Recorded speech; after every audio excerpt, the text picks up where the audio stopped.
The Ukrainian Defense Forces control at least 94 settlements in the Kursk region. This is more than 1,250 square kilometers. Following the report of the Commander-in-Chief of the Armed Forces of Ukraine, Oleksandr Syrsky, President Volodymyr Zelensky reported that Ukrainian defenders continue to develop the offensive. Є просування наше в Курській області. There is an advance of our forces in Kursk region from 1 to 3 kilometers. We have taken control of 2 more settlements. Active actions against another settlement are continuing. There is a replenishment of the exchange fund. The first to meet Ukrainian forces in the Kursk region were Russian conscripts. Now hundreds of them are in Ukrainian captivity. On August the 24th, the first 115 prisoners of war were exchanged for Ukrainian soldiers, including those captured by Russian occupiers back in 2022. Analysts note after the Russian command realized that the Ukrainian Armed Forces operation in the Kursk region was not just a raid, the army of the aggressor country, albeit reluctantly, began to regroup.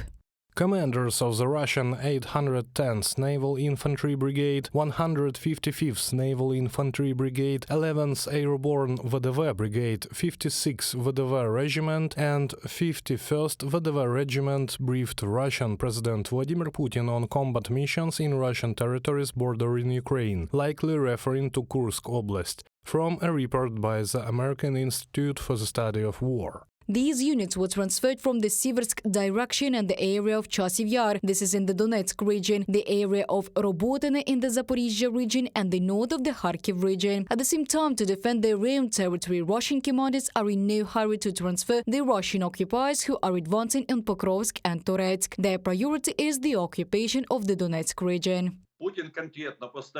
Putin set the concrete task of capturing the Donetsk and Luhansk regions. He changed the deadline several times, dozens of times, frankly, but it did not work. Therefore, this is the last systemic blow for the capture. Therefore, all attention is here. Therefore, Putin gave the order not to cancel anything, to continue the operation according to the given plan and the Kursk direction. It can wait.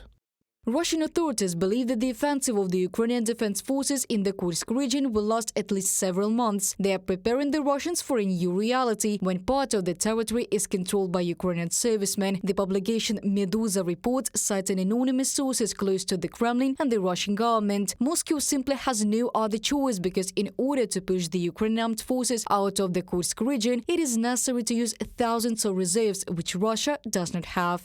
The Russian Defense Minister Andrei Belousov said this week that a new coordinating body was already working around the clock to figure out how new groupings of Russian troops might counterattack in Kursk. Russia most likely needs 15 to 20 brigades, at least 50,000 troops to push Ukraine out of Kursk, from a publication by the New York Times. The publication notes that the Russian army currently has nowhere near the required number of forces in the border areas. Reported by Diana Kolesnik, Valeria Nekipelova, UATV News.